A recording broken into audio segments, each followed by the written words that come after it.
எனக்கு வந்து 3 லெட்டர் வந்திருக்கு. அது கவர் கொடுக்குப்பா. 1, இது 2வது, இது 3வது, இது 3வது. சரிங்களா? இதுல வந்து 3மே ஒரே மாதிரியான கவர். நல்லா புரிஞ்சுங்க. 3மே ஒரே மாதிரியான கவர், ஆனா டிஃபரெண்ட் ஃபாண்ட்ஸ். அப்புறம் வந்து 3மே ஒரே கலர் கவர், ஆனா 3மே வெவ்வேறு இடங்கள்ல டைப் பண்ணப்பட்டு ரிஜிஸ்டர் போஸ்டா எனக்கு வந்தது. அதுல வந்து நான் தமிழ்ல போட்டது நான் சொல்றேன். நான் அனுப்புனர் ஸ்ரீவில்லிபுத்தூர், வேறு பேர்லாம் போடல. கீழே வந்து ஊக்கா சாரியாருன்னு போட்டிருக்கு. யாருன்னு தெரியாது. பெருனர் ஸ்ரீ ஆண்டாள் சொக்கலிங்க ஐயா, சென்னை. நமஸ்காரம். தங்கள் வீடியோ மிக நன்றாக உள்ளது. ஒரு அடிப்படை தவறு உள்ளது. அன்போடு சுட்ட விரும்புகின்றேன். ஸ்ரீ ஆண்டாள் கோயில் 3 விதமான ஐயர்கள் வேலை செய்கிறார்கள். பட்டர்கள், இவர்கள் இறைவனை தீண்டி பூஜை செய்பவர்கள். எங்களுக்கு அறிந்தவரை இங்கு இவர்களால் எந்த பிரச்சனையும் கிடையாது. பரிஜாகர்கள் அல்லது பரிகாரிகள், இவர்கள் பட்டர்களுக்கு உதவி செய்து வந்தவர்கள். இவர்களால் தான் பிரச்சனை. நீங்கள் சொல்லும் கோபி, சத்யன், சுதர்ஷன், ரமேஷ் என்கின்ற ரங்கராஜ் ஐயங்கார் இவர்கள் பல்லக்கு சுமப்பவர்கள். ஸ்ரீரங்கம் போல் இன்றும் சாமி சுமக்க வசூல் வேலை மட்டும் செய்பவர்கள். இவர்கள் யாரும் ஸ்ரீரங்கத்தில் கிடையாது. இதுல போட்டதுக்கு எனக்கு சம்பந்தம் இல்லை. அவங்க அமைச்சர்கள்ட்ட நான் சொல்றேன். அதனால இவர்களுக்கு ஆண்டாள் அருமை தெரியாமல் உள்ளது. இவர்கள் மாலை கொண்டு செல்லும் பணி உண்டு. அதை கொண்டு பட்டர் என்று பொய் சொல்லி வசூல் செய்கிறார்கள். இவர்களில் ரமேஷ் என்கிற ரங்கராஜ் ஐயங்கார் மட்டுமே அத்தனை அயோக்கியங்களுக்கு சொந்தக்காரர். 3 மனைவி, 4 வப்பாட்டி, 6 லாட்ஜி, 12 வீடு, 10 ரவுடிகள் வைத்து பட்டர்கள் உட்பட அனைவரையும் மிரட்டுகிறார். பட்டர்கள், பரிகாரிகள், அரையார், உங்கள் சுதர்சன், நாங்கள், அதாவது தீர்த்தகாரர்கள் அனைவரிடமும் மிரட்டி ஆட்டி படைக்கிறார்கள். அவர் ரமேஷ் என்கிற ரங்கராஜ் தான் தங்கள் சொன்ன அனைவரையும் உள்ளே அழைத்து செல்வது. தீர்த்தகாரர்கள் 4000 பாடுவது மட்டுமே. நிர்வாகம் உட்பட யாரிடமும் பணம் பெறுவதில்லை. இதுவரை கற்பகரகம் மற்றும் அர்த்த மண்டபம் சென்றதில்லை. தினசரி கோயிலில் 4000 படிப்போம். தங்கள் வீடியோ உண்மை உள்ளது. ஆனால் நல்ல பட்டர்களை துன்புறுத்துகிற கெட்டவன் ரமேஷ் என்கிற ரங்கராஜ் ஐயங்கார் மற்றும் அவர் மகன்கள் தீர அறிந்து கெட்டவர்களை ஒடுக்க கேட்டுக்கொள்கின்றேன். தங்கள் பணியில் நாங்களும் இணைகிறோம். நற்பணி கெட்டவர்களை தாக்குவோம். தீர விசாரிக்கும். உண்மையான குற்றவாளிகளை தண்டிப்போம்.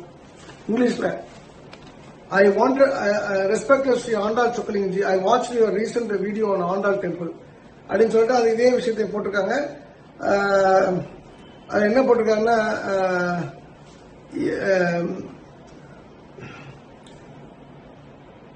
சரி நான் படிச்சிடறேன். I inquired with many people there and found that what you are saying is true. Even today, that Ramesh alias Rangaraj Iyengar took too many people inside the Karuvarai. The butters there are helpless. They were not able to stop butters. They are not able to stop. Full stop. Butters were threatened by Ramesh Iyengar. Then I inquired this matter with many people. Regular devotees said all evils at Sri Temple is because of one person and his 2 sons Ramesh Iyengar. Who is he? He is not from Sri Vidur, adopted son of one Parijaragar, not Archakar or Butter. But he throw money to EO, office people and some rowdies and falsely propagate that he is Butter. He is not Butter. He has 4 wives and 3 kids. Such an indisciplined fellow not to be permitted in temple. Unfortunately, the HRNC appointed one of his wife in Sakartava temple as ticket seller.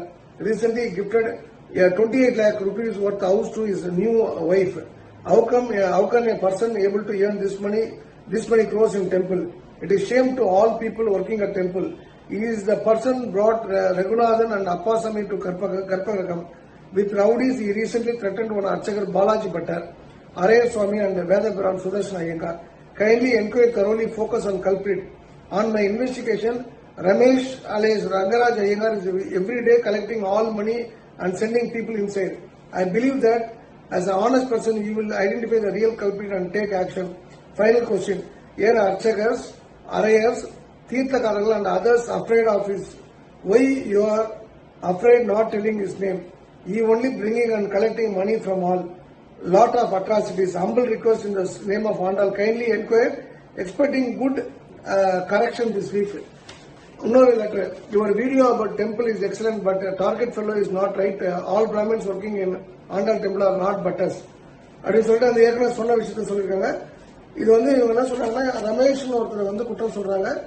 அந்த ரமேஷ் அப்படின்றவர் வந்து எனக்கு நல்லா தெரியும், நான் புடப்பெல்லாம் போயிருக்காரு. அவர் அந்த ரமேஷ் வந்து என் கண் முன்னாடியே அப்பாசாமியை கூட்டு போயிருக்காரு, ரவி அப்பாசாமியை கூட்டு போயிருக்காரு. என் கண்ணு முன்னாடியே சத்யநாராயணன் என்பவர் வந்து அனிருத்தோட அப்பா, அந்த மியூசியர் அனிருத்தோட அப்பாவை கூட்டு போயிருக்காரு. நான் பிராமின்ஸ் பூழல் போட்டு கூட்டு போயிருக்காங்க. இது ஆண்டாள் மேல சத்தியம். அதே போல அங்க வந்து அந்த அர்ச்சகர்கள், சோகால் பட்டர், தீர்த்தக்காரர்கள் இவங்கெல்லாம் வராங்க இல்லையா, இவங்க உறவினர்கள் பூணல் போட்டுதான், நாம போட்டுதான், அவங்களும் உள்ள அர்த்த மண்டபத்தில் கூட்டு போனதான் நான் கண்ணால பாத்திருக்கேன். இதை நான் வந்து எந்த கொதிக்கிற எண்ணெயில கூட நான் கொதிக்க தயார். நீங்க என்ன வந்தா எனக்கு வந்து நான் சொல்றது போய் நீங்க ப்ரூவ் பண்ணீங்கன்னா, நீங்க யார வேணா வச்சு கேட்கலாம். ஆண்டாள் கோயில்ல யூ கால் எனிபடி, இந்த விஷயம் நடக்கலன்னு யாராவது ஒரு பட்டன் சொன்னா கூட நான் அந்த 196 அடி உயரம் கோபுரத்திலிருந்து குதிக்க கூட தயார். ஏன் இதை நான் இவ்வளவு சீரியஸா சொல்றேன்னா, இந்த இந்த இந்த அதாவது எங்களோட விஸ்வ இந்து பரிஷத் இயக்கம் வந்து கோவில் சார்ந்த விஷயத்தை மையப்படுத்திய இயக்கம். பொதுவாக பிராமணனுக்கு பாதுகாப்பு, ஏன்னா பிராமணர்கள் கோயில் கிடையாது. ஆனால் என்ன ஒரு விஷயம் நான் இங்க பாக்குறேன்னா, பிராமணர்களே தப்பு பண்ணாங்கன்னா, பிராமணர்கள் ஒட்டுமொத்த பிராமணர்கள் சொல்ல, அந்த கோவிலுக்கு கூடிய ஒரு பிராமணர் தப்பு பண்ணா கூட மற்ற 10 பிராமணர்கள் அதை வேடிக்கை பார்த்தாங்கன்னா 11 பேரும் அயோக்கிய பெண்கள், 11 பேரும் குற்றவாளிகள். நான் இதை வந்து சும்மா விட மாட்டேன். இப்ப எனக்கு யாரோ அமைச்சிருக்காரு, நான் சொல்றது போய் கிடையாது.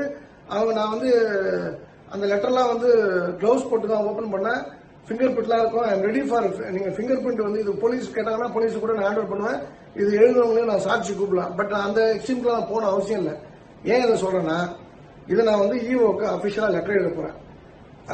இது நடந்தது உண்மையா இல்லையான்னு எனக்கு வந்து சொல்லணும், எக்ஸ்பிளனேஷன் சொல்லணும். அவங்க ஆக்ஷன் எடுக்கல அப்படின்னா நான் ஜாயிண்ட் கமிஷனர் போக போறேன். அவங்க எடுக்கலன்னா தென் கமிஷனர், தென் மினிஸ்டர், தென் சீஃப் மினிஸ்டர். இந்த 5 பேருமே சரியா ரெஸ்பாண்ட் பண்ணனா இது வந்து நான் வந்து கோர்ட்ல இது பெரிய வந்து ஒரு லெவல்ல சில ஆதாரங்கள், இது போல நிறைய பேர் ஆதாரங்கள் கொடுத்திருக்காங்க. அந்த ஆதாரங்கள் வைத்து அப்படின்னு சொன்னா அங்க எந்த பட்டங்களும் வேலைக்கு போக முடியாது. இருக்கக்கூடிய ஈஓ வந்து சஸ்பெண்ட் பண்ணக்கூடிய சூழ்நிலை ஏற்படும். அதனால நான் சொல்றேன், அந்த ஈஓக்கு நான் திரும்பவும் சொல்றேன், தயவு செய்து நீங்க வந்து சும்மா வந்தோம் போனல இருக்காம வந்து ஏதோ நீங்க ஏதோ வேலைக்கு வந்து போற மாதிரி இருக்கீங்க, ஆபீஸ் டியூட்டி மாதிரி போறீங்கன்னு சொல்லி நிறைய பேர் சொல்றாங்க. மேடம், உங்களுக்கு நான் சொல்லக்கூடிய விஷயம், தயவு செய்து கூப்பிட்டு விசாரிங்க. அந்த நீங்க கோபிகிட்ட கூப்பிட்டு சொல்லிருக்கீங்க, அந்த கோபின்ற ஒரு மணியிட்ட அவரே கல்பிரிட், அவரே பணத்தை வாங்கிட்டு உள்ள விட்டுருக்காரு. அவங்க அண்ணன் சத்யநாராயணன் உள்ள விட்டுருக்காங்க போது நீங்க திருடங்கிட்டே கொடுத்து வந்து சாவி கொடுத்து நீ வந்து பாதுகாப்பா ஆடுகளை பாத்துக்கன்னா எப்படி ஆடுகள் களவு ஆடாம இருக்கும்? அப்போ இது வந்து அந்த அம்மாவுக்கு ஒன்றும் விஷயம் தெரியல. இல்ல, இது வந்து ரொம்ப சீரியஸான விஷயம். இது வந்து முதலமைச்சருக்கு நல்லதில்லை. இது போல ஆண்டாள் கோயில் அயோக்கியத்தனங்கள் வந்து டைரக்டா முதலமைச்சரை பாதிக்கக்கூடிய விஷயம் என்பது தாய்மையான கருத்து. முதலமைச்சர் எலெக்டட் சிஎம், அவர் நல்லா இருக்கணும், ஆரோக்கியமா இருக்கணும், நீண்ட நாள் உயிரோட இருக்கணும். அவர் வந்து நிறைய கருத்து மாறுபாடுகள் இருந்தாலும் அவருடைய உடல்நிலை வந்து இவங்க பண்ணக்கூடிய அட்டுவித்தால அவங்க உடல்நிலை சீர்கேடு வரக்கூடாது என்பதுக்காக நான் சொல்றேன். இது டெஃபினட்டா சிஎம் ஃபேமிலி நாலேஜ் கொண்டு போவேன். ஈவோ வந்து உங்க 2 நாள் ரெஸ்பாண்ட் பண்ணும், 4 நாள்ல என்னோட போஸ்ட் கிடைக்கும். இது வந்து ரொம்ப சீரியஸான விஷயம். நீங்க உலகத்துல நான் வந்து இன்னைக்கு ஒரு பாதையில போயிருந்தேன்னா இன்னைக்கு எம்எல்ஏ இருக்கலாம், அமைச்சர் இருக்கலாம். ஆனா அதெல்லாம் தூக்கி போட்டு வந்தாங்கன்னா ஆண்டாளை ஒருத்தர் வந்து தவறாக பேசணும். ஆண்டாள் வந்து உங்களுக்கு எல்லாம் சிலை, உங்களுக்கு எல்லாம் பாக்கல, நான் உங்களுக்கு தான் எல்லாரையும் சொல்ல, இது மாதிரி அயோக்கியத்தனம் பண்றவங்களுக்கு இது வந்து ஆண்டாளை வந்து ஒரு கல்லா நினைக்கிறவங்களுக்கு. ஆனால் ஆண்டாள் உயிர், அந்த அவன் வந்து நல்லா வந்து ஸ்ரீவில்லிபுத்தூர்ல இறங்கி நடக்கிறேன் அப்படின்னா எனக்கெல்லாம் எப்படி உணர்வு இருக்குன்னா, அவன் ஆண்டாள் உயிரோட இருந்திருப்பாள். நான் அப்படித்தானே என் மனசுல வச்சிருக்கேன். அவ இப்ப இங்கெல்லாம் இறங்கி நடந்திருப்பாள், இங்கெல்லாம் ஓடி இருப்பாள், இந்த தூணில் விளையாடி இருப்பாள், இங்கெல்லாம் நின்று இருப்பாள், இந்த இடத்துலாம் வந்து அவ குரல் கேட்டிருக்குல்ல, அவ வந்து ஒரு சிந்தனை, அவருடைய பார்வை இந்த மண்ணில் பட்டிருக்குல்ல, அவருடைய இங்க இருக்கக்கூடிய குரல் எல்லாம் அவ காதல கேட்டிருக்குல்ல, அவருடைய பார்வை படாத இடங்கள் இருக்காது, அவருடைய சொற்கள்லாம் இங்க வந்து வந்திருக்கும் இல்லையா, பாஸ்டர்கள்லாம் வந்து பாடியிருப்பா இல்லையா, அப்ப எல்லாமே அந்த ஒளியெல்லாம் இங்கதான் நிறைஞ்சிருக்கும்னு நான் சொல்லும் போதே இந்த கூஸ் பம்ப்ஸோட நான் சொல்றேன். எனக்கு அந்த ஆத்மாத்மாக தான் அந்த ஸ்ரீவில்லிபுத்தூர் மண்ணை மதிப்பேன். நான் இது வரைக்கும் இப்ப நடுவில் ஒரு நாள் வந்து என்னால தாங்க முடியல, அதனால வந்து வெளியில இருந்து அந்த கோபுரத்தை கொண்டுட்டு போனேன். அந்த வழியா போகும்போது இப்ப என் வீடு 1.25 மணி நேரம் தான் அங்கிருந்து. நான் வந்து இப்ப ஆண்டாள் கோயில் கட்டணும் அப்படின்னு முடிவுக்கு வந்தது, எல்லாம் ஆண்டாளை பார்க்காம இருக்க முடியல, ஒரு வெறுப்போட உச்சக்கட்டத்தில் இருக்கேன். இவங்களுக்கு திருந்துற மாதிரி இல்லை. நான் ஏற்கனவே ஒரு வார்னிங் கொடுத்துருவேன், கிட்டத்தட்ட 6-7 வருஷம் ஆச்சு அந்த கோயிலுக்கு போய். இவனுக்கு இப்படியே தான் இருப்பாங்க அப்படின்னு சொன்னா இதுக்கு வந்து பூனைக்கு மணி கட்டி ஆகணும். இப்ப இதுல போட்டிருக்கிறதுலாம் சீரியஸான கம்ப்ளைண்ட். இது ஏதோ வந்து ஒரு ராமர் தேன்ராஜ் ஏதோ மரத்தை திருநாங்க அதை பண்ணா இதை பண்ணான்னு தங்கத்தை காணணும்னு சொல்லி ஒரு கம்ப்ளைண்ட் அப்படியே விட்டுட்டாங்க. உள்ள நடக்கிற அராஜகங்களை யாருமே சொல்லல. இதை நான் வந்து ஒத்தே ஆளாக நான் கூட்டம்லாம் சேர்க்கல. நானா ஆப்போசிட்ல நிக்கிற ரவுடிஸா நான் பாத்துக்கிறேன். நான் ஒத்தாளா நிக்கிறேன், என் கூட ஆண்டாள் நிக்கிறா. ஆண்டாள் நிக்கிறாள் எங்களோட மோதி பார்க்கும்போது தெரியும். I will not live this matter just like that. ஒரு இன்னொரு பேஜ் திருப்பிட்டு போற மாதிரி விட்டுட்டு போற மாதிரி நான் இல்ல. இது ரொம்ப ரொம்ப நான் சீரியஸா எடுக்க போறேன். இன்ஃபேக்ட் நேற்று நம்மளுடைய மணவாள மாமன்கள் மடத்தோட 24வது ஜியர் அவரும் எனக்கு நீங்க கட்டாயம் வரணும், இது நல்ல விஷயத்த பண்ணுங்கன்னு சொல்லியிருக்காரு. நான் இந்த விஷயத்த கையில் எடுக்கிறேன். இது ரொம்ப ரொம்ப சீரியஸான விஷயம். இந்த பட்டர்கள் தப்பு பண்ணவர் மேல கூட எனக்கு கோவம் இல்லை. தப்பு பண்ண வச்சுட்டு அவனை வேடிக்கை பாக்குறீங்க பாத்தீங்களா? நீங்களாம் ஆண்டாளுக்கு நீங்க சேவை பண்ணி என்ன பண்ண? எவ்வளவு பெரிய புண்ணியம் உங்க உடம்பு. ஆண்டாள் பிறந்த மண்ணில், ஆண்டாள் ரங்கநாதரை கல்யாணம் பண்ணிக்கிட்ட மண்ணில், வடபத்திர சாய்க்கு அவர் வாழ்ந்த மண்ணில் நீங்கெல்லாம் வாழ்றீங்க. அது வாழ்றது மாற்றம் கிடையாது. அந்த கைங்கரிய பிராப்தம் எவ்வளவு பெரிய பிராப்தம். அப்படிப்பட்ட பிராப்தத்தை உள்ளடக்கி நீங்க ஒருத்தன் தப்பு பண்றானா வேடிக்கை பாக்குறீங்கன்னா நீங்களாம் உண்மையில ஆண்டாள் பக்தர்கள். நீங்களும் தயவு செய்து இஸ்லாமுக்கு மாறி போயிடுங்க, இல்லைன்னா நீங்க கிறிஸ்துவா மாறி போயிடுங்க. நான் சொல்றேன், எனக்குலாம் வின்சென்ட் சின்னதுரை நல்லா தெரியும் ஐயா அவர்களை. நீங்க ரோமன் கத்தோலிக்காரனா அவரை நான் சொல்றேன், இல்ல சிஎஸ்ஐ மாறினா இல்ல பெந்தகோஸ்தா கூப்பிட்டு அனுப்புறேன். நீங்க உடனே மனம் மாறிடுங்க. நீங்க இந்துக்களா இருக்காதீங்க. பூணல் போட்டுட்டு நானும் பிராமணர் 4000 தீவிர நான் பண்றேன், இதெல்லாம் வேண்டவே வேணாம். தயவு செய்து மதம் மாறி வேற மதத்துக்கு போயிடுங்க. அந்த ஊர்ல இருக்காதீங்க. அந்த அன்பான வேண்டுகோள். நீங்க இல்ல அதெல்லாம் பண்ண மாட்டேன், நான் இப்படிதான் இருப்பேன்னா நீங்கள் உங்களை திருத்திக் கொள்ளுங்கள். நீங்கள் திருத்திக்கல அப்படின்னா திருத்த வைக்கப்படுவீர்கள். அதுலயும் நான் சொல்றேன், தப்பு சொல்ல யாரோ ஒரு ஐயகார் பேர் போடுறாங்க. எனக்கு அவர் மேல கோவம் இல்ல. அவர் ஒரு காலம் அவர் பண்ணி நான் பார்த்திருக்கேன், இன்னொருத்தர் பண்ணி பார்த்திருக்கேன். அதை வேடிக்கை பார்த்த நீங்கள் தான் தண்டிக்கப்பட வேண்டிய குற்றவாளிகள். ஆண்டாள் தாயார் உங்க குடும்பத்தை சும்மா விட மாட்டா. இதை நான் வயிறிலிருந்து நான் சொல்றேன். தயவு செய்து உங்க தப்பை திருப்பீங்க. This is first and last warning. But என்னுடைய சட்ட போராட்டம் நாளையிலிருந்து, இப்ப 2 நாள் டைம் கொடுக்க அந்த ஈவோக்கு. 2 நாள்ல அந்த அம்மா தன்னை என்ன நடந்ததுன்னு உண்மையை கேட்டு அவங்க திருத்திக்கல அப்படின்னு சொன்னா 3ஆவது நாள்ல இருந்து என்னோட சட்ட போராட்டம் துவங்கும். இதை நான் அறுதிட்டு ஊட்டிட்டு சொல்லிக்கிறேன்.